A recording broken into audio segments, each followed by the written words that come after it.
v televizi, já se nebudu představovat. Chybí nám to náš Vlasák, máme tam teda 3 špičkový hokejisty a jednoho špičkového manažera.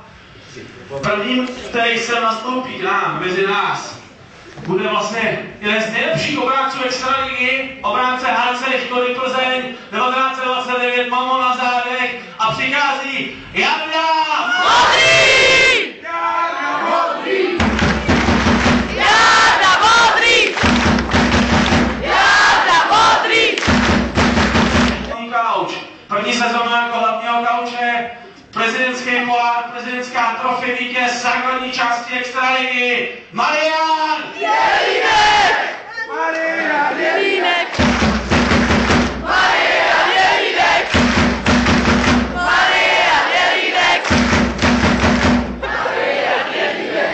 Přichází to nejvyšší, postavou malej, vynikající sílou výkonu, přichází kapitán HC Plzeň, 1929, Martin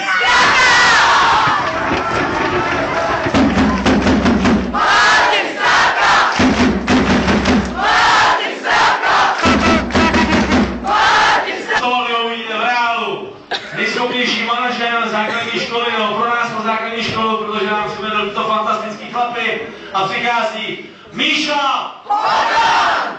Míša Hodan! Míša Hodan!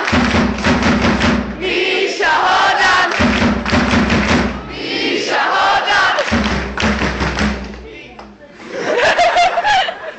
Na stadionu jsme zvyklí řád Míša Dvořák, to říkám pořád. Ale protože jsou si hrozně podobný s Dvořkou, tak už to někdy zadal Míša Hodan. Máme rozdíl 100 kg. Takže tady vidíte všechny 4 pohromadě, já to vezmu odleva, hoši tady pak máte mikrofon, onem si to zaplete, to vy umíte, ovládáte. Takže po výletý ruce, hned první, Jarda Modrý, obránce řád číslo 44 s věnováním na mých zádech, protože mám stejný věk, jako on má číslo.